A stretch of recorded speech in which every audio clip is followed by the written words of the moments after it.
So it's pretty much on the overhead mic, or right in the face of the camera mic, the undercut mic, which is kind of at the side of my mouth rather than in front.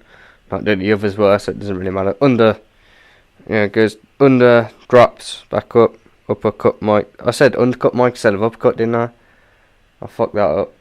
Well, or this better version of the one before, the one I just did, which is the one just no I did, yeah.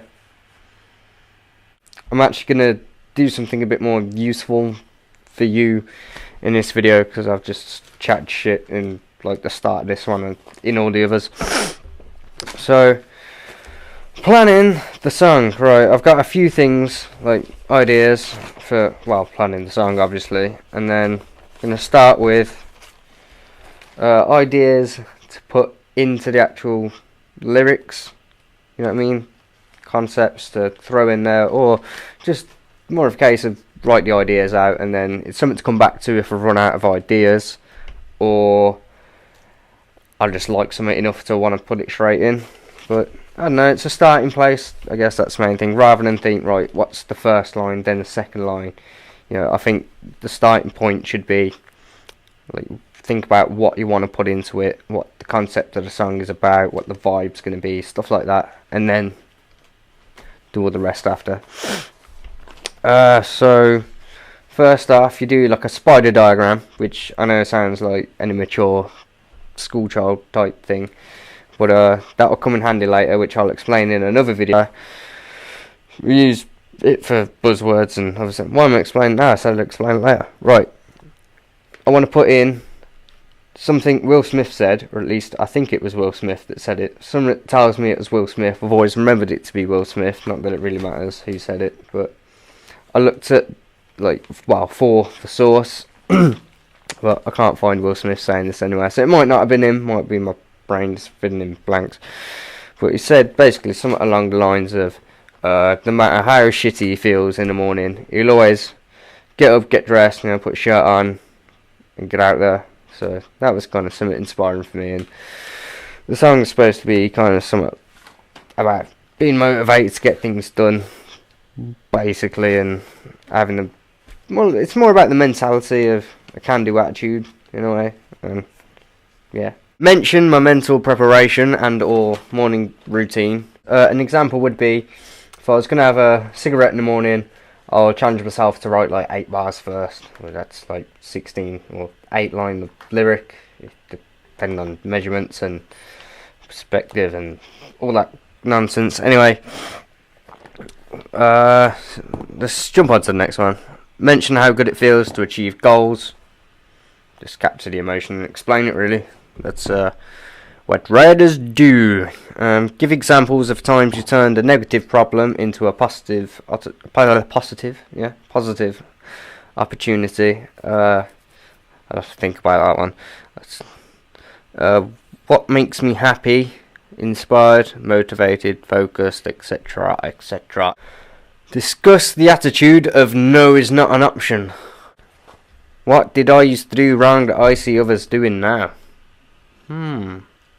Wasting time watching shitty videos like this. Self-discipline. Example, while feeding baby, I watched Ted. I've already pretty much mentioned this. I've gave the example of the fags in the morning. Have to be earned, that's the point. Earned, Ernie. Yeah, they have to be Ernie. And yeah, I'd watch a lot of TED Talks and that, and spend time on YouTube, which is a habit I got out of, and I've recently started to pick up a little bit again. I guess I apologise, that was disgusting at how lame that burp was. I'll make sure I do a better one at some point. Not this one though, I'm holding this in, it's not going to be good enough. Yeah, I got my phone fixed, so I'm like, whoa, I gotta watch shit on YouTube again! Yeah! So a bit of like, so I don't know, I found Simon Sinek, and then there's a bit of like Jordan Peterson, and then and yeah, anyway. Where was I? The point is, I need to stop wasting time on shit like that, and then at least earn it So I've done something productive to earn it, so it doesn't matter if I do wasting time things of ness and stuff, because I've already been productive rather than waste time and go, oh shit, I need to do this that I was meant to do, like I'm doing with this video. Discuss tools and assets.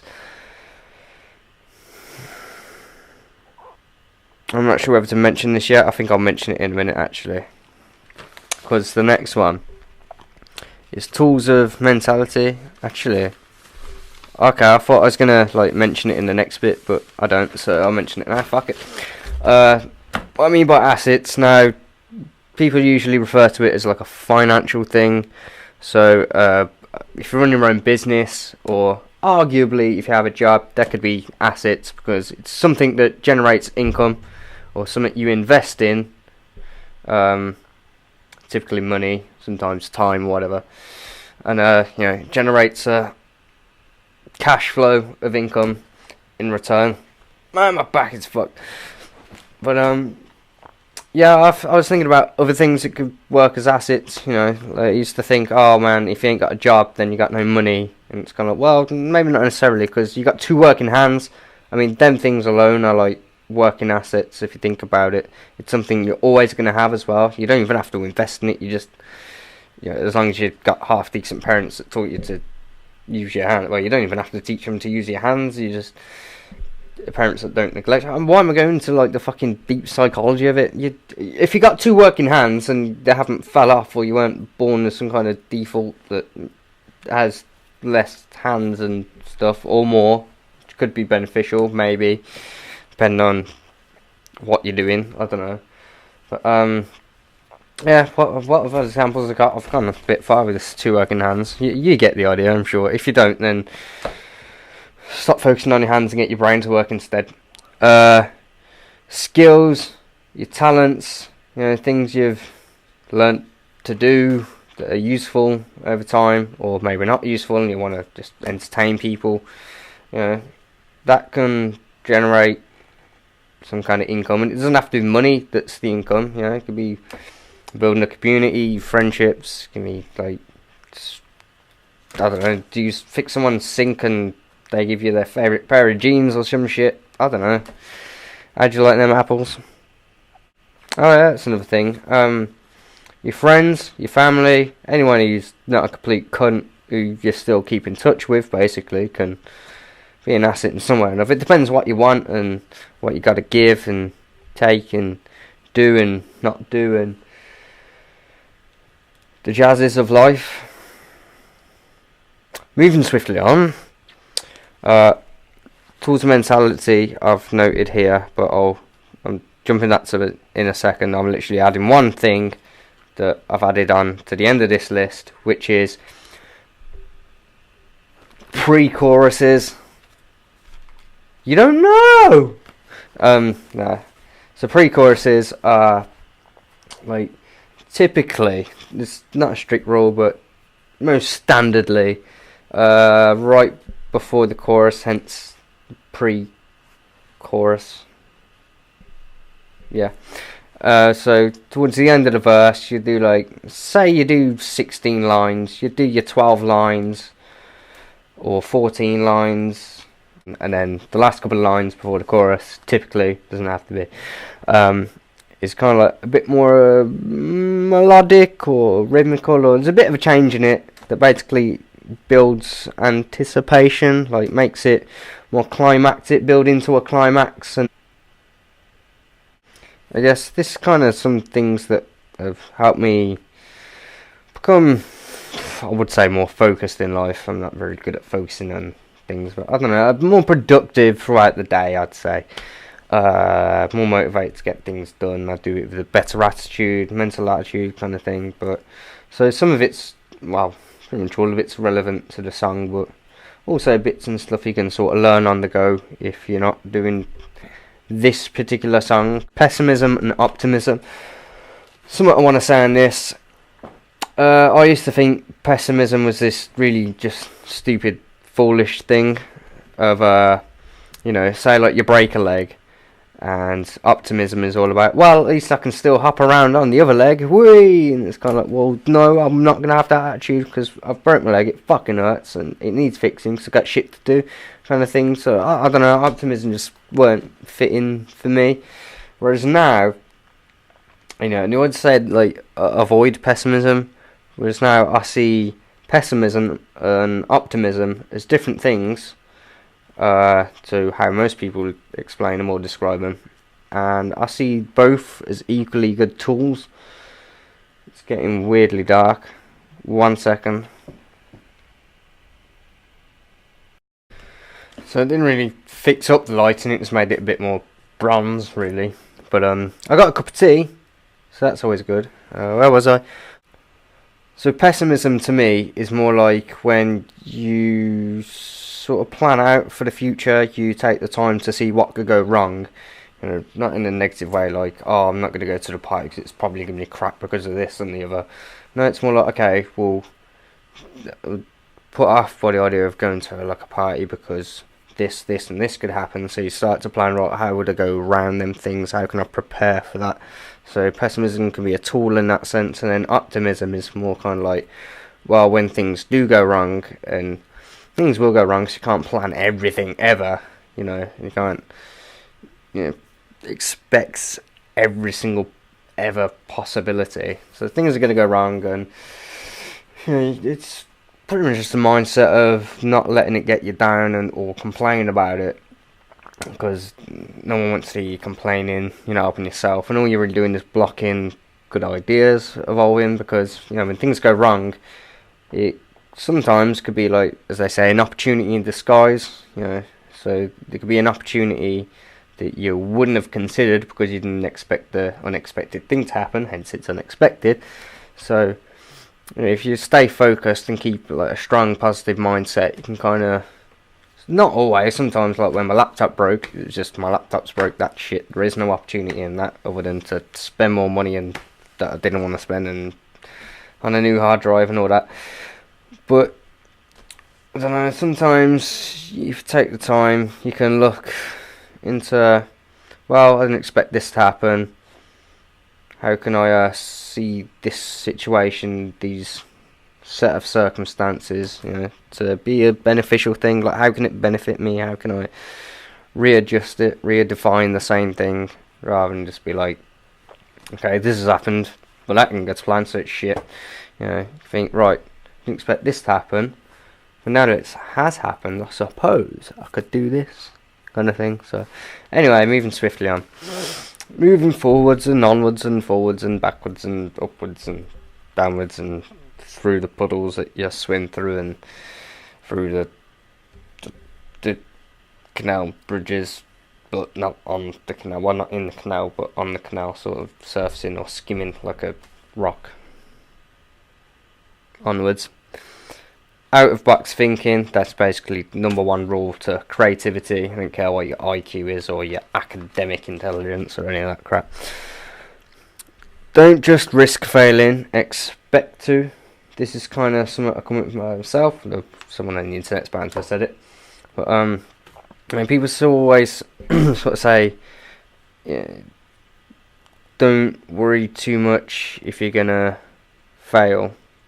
You know, they say don't worry about risking failing because you have to risk failing to win, even though to kind of make it out like if you risk, you will win. But I kind of thought, well, yeah, I get what they mean, like, you know, each failure is a stepping stone to the next win or goal, success, whatever. But, you know, I kind of want to take it up a notch and think, well, what if you expect to fail? That's not the same as plan to fail or deliberately fail. You know, go out, attempt something, but if it starts to fail, you're not going to be like, oh, damn it, this isn't working, I hoped it'd work, because hope's unreliable, I find. And if you expect to fail and you're okay with it, like you are pretty much convinced you're going to fail, but you do it anyway, and the off 3% chance that you might succeed at whatever it is you're doing. If you can sort of have that mindset, you are much more likely to enjoy failing it and have fun with it. So it's not going to be doom and gloom if you do mess up. You don't have to sort of bullshit yourself into the entrepreneurship mindset of like, oh well, I'm failing because I'm trying and that's better than most because eventually I'll succeed. And some people, like, they never tell the stories of people who do that until they die and they die unsuccessful. And it's like, is it better to try? Well, I suppose in the sense of when you're trying from a philosophical point of view, or philosophical, sorry, then yeah, it's obviously better to try than to never try at all, because you've already failed if you've never tried. But to continuously try and only get failures, and that's the end, then you might as well have not wasted your time, maybe, depending on how you look at it. What was I talking about? Yeah, expecting to fail, so that's my outlook on that. You're welcome. Latest video, I don't expect anyone to actually watch it, but I'm having a bit of fun making it. Alright, it's not that fun, I'm not like going, let's make a cool video! But, I mean, I could, maybe people didn't enjoy it more, but then other people are probably like, mate, this guy just needs to fuck off, I wanted to learn how to write a song, like, dickhead. Create routines to make habits. This is something I also found helpful for breaking bad habits. I haven't done it with smoking yet and stuff like that, but no, I found most of your, or at least a big part of your personality or character, your traits, is a lot of it's just made up of routines. I mean, like, the more you do something and the more often and frequent or in a pattern you do it, the more, well, that is a habit. But if you're a lazy person and you've always had trouble getting up in the mornings like I used to do, well, my solution to that was, I mean, it took a couple of weeks because some days I'd be good at it, some days I'd just lie in or wouldn't wake up, I'd sleep over my alarm or whatever. But yeah, I found it helped just persistently, whether I fail or not, every morning aim to, and really attempt as well, because it's not enough to try, you've got to really fucking mean it and dedicate to it. You know, just getting up early every morning, and it took a bit longer than I'd hoped, because it wasn't like within 3 or 4 days I was like, yeah, I'm a morning person now. I guess in a way I am still not. I pretend to be, I'm still at that stage. We'll see how it goes in the future, but yeah, if I'd have done it for like a week and like, well, this isn't working, then what do you expect, you know what I mean? But I've stuck at it, and over I'd say about 3 weeks in the end, yeah, I'm much better at getting up in the mornings. You know, I seem to hear my alarm as well, but you know, it's just breaking the habit, as the Linkin Park song goes, breaking the habit. But now I'm much better at getting up in the morning, so it's kind of like, well, I'm less of a not getting up in the morning person. Night owl? I don't know. But however you want to define it, look, I've never considered myself a morning person, but I feel I'm starting to become one, and that wouldn't have happened if I hadn't put in the effort to breaking an old habit to create a new routine, so that, you know, I basically transform a part of myself. And that can really work with anything. You just need to take the time and dedication to do it. So, yeah, it might seem like a load of gobbledygook I'm talking, but it's kind of relevant to the song, really. That's kind of what this is about, the mental focus. So, I mean, I don't know, I feel like this is a bit more to, you know, rather than just be like, oh, it's a cool little idea. I think it's the kind of thing they need to really point out properly or better in schools. You know, it's kind of like, you think about what kind of person you want to be. This is how you become that person. You got to put it, practice, routine. You know what I mean? And don't just like try it here and there. I mean, like, actually make it a functional, you know, constant thing. Especially if you do it at a certain time of day every day, then that sort of implants it and embeds it a lot more. But anyway, what am I saying? Move on. Sound like a fucking guru. Over exaggerate fun to have fun. This is something I learned from my daughter, who is obviously 8 months, so she didn't like sit me down and explain it to me. But as an example, right? A lot of the time, most of the time, I'll naturally have fun with her. We'll have a laugh, and I'll make her laugh, and then that'll make me laugh, and then, yeah, all that kind of stuff. But once in a while, I think any parent would probably not have the balls to confess, but you just can't be arsed with it. You're too tired. You're like, oh my god, will you please just go to sleep so I can have a fag? I haven't had one, like, I've had one all day, and that was first thing this morning. It's now past your bedtime, and this is all this stuff. And but you know, you push yourself through it, or I push myself through it. I don't know about everyone else, but you know, I'll do some star jumps. I'll pull a big silly face at her. I'll do some silly noises or some beatboxing, whatever. And yeah, she laughs, and then because I'm doing physical movement as well, which I find helps give you energy, which is ironic because you got to spend energy to gain energy in a way. Kind of like money, I suppose, in some ways. But anyway, you got to you know, build some momentum, and you know, it's like I've pretended to have fun and ended up having fun, so that's a possible thing. So yeah, try it, man. Try it if you don't already. Next one, appreciate the little things. This is the most commonly known sort of rule to happiness.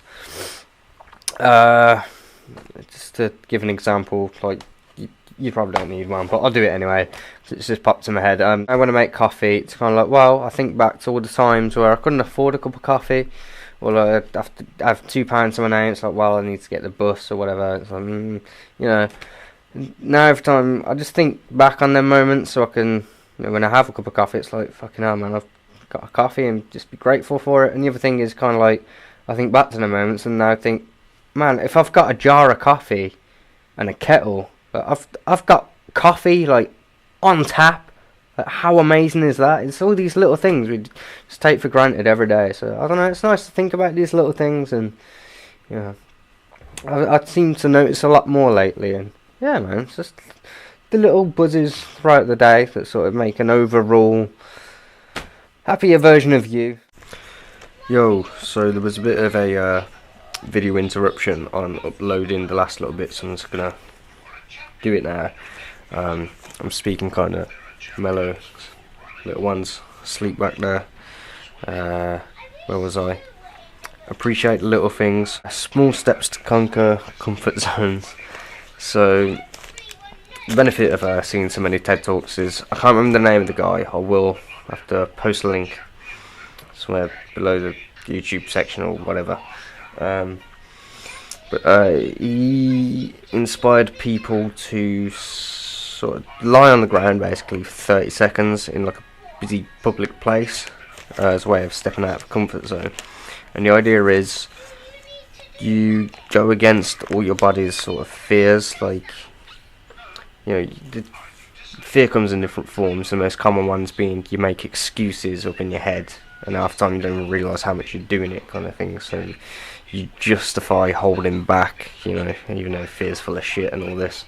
And then the other one I was going to say is your body's response. So like the fight or flight sort of mode, you know, the more chemical reaction side of things. And you can sort of reprogram yourself in a way with a new routine to not let that get the best of you, or be the deciding factor that you're not going to do something as it normally would. Most time, again, daily things without you even noticing. So yeah, little things to step out of comfort zones, and everyone's got their own personal things that they kind of think about doing or would like to do, but they never really do it because they always got some excuse to justify it in their head, or something holds them back, physically, mentally, whatever. So yeah, it's been interesting in my own little experience to do little things, and yeah, you know, I've become more confident in a less obvious way, but more feeling like I'm more of an adventurous person, kind of thing. You know what I mean? Helps me see the best in people. Helps me, you know, see life as a little adventure again. So push through stress, pressure, and fear. She stirred a little bit. So the difference between stress and pressure, I can't remember if I've done this in the video or not. Yeah, if I have, I'll just edit it out. Fuck it. But the difference between stress and pressure is something wise man taught me.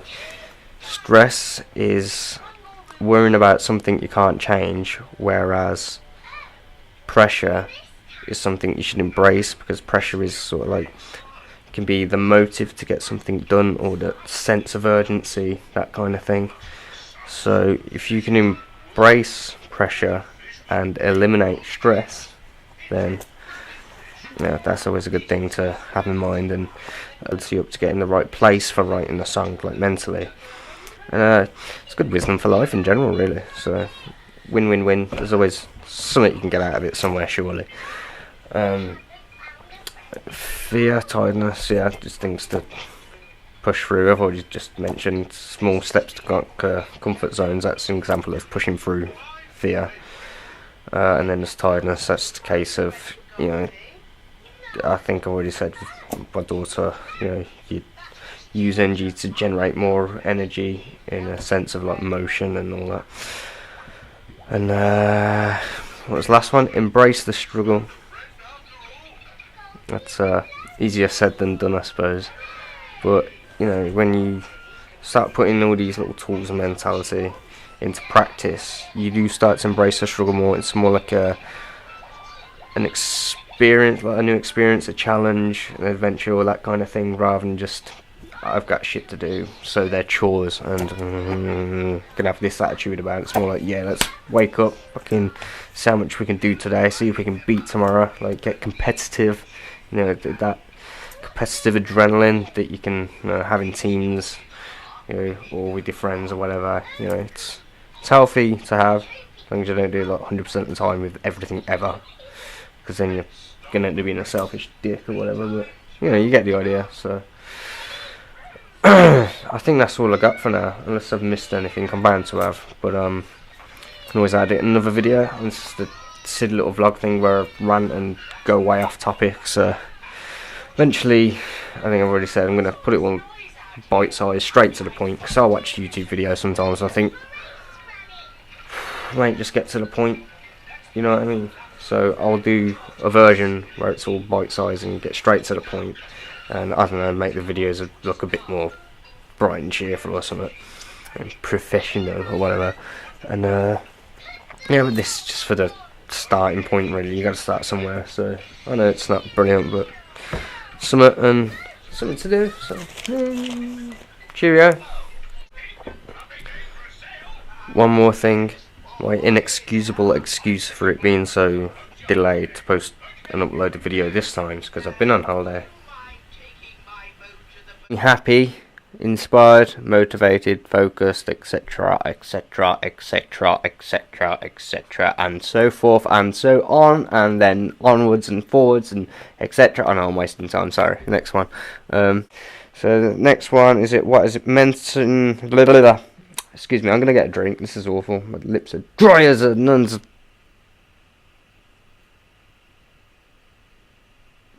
walls. Because a nun's walls are dry.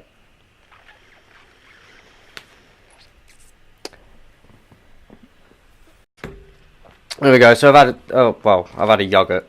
I didn't have a drink. Judge me all you want. Where was I? I miss just waking up and having a fag and a coffee. That was. Sometimes it's just little things in life. But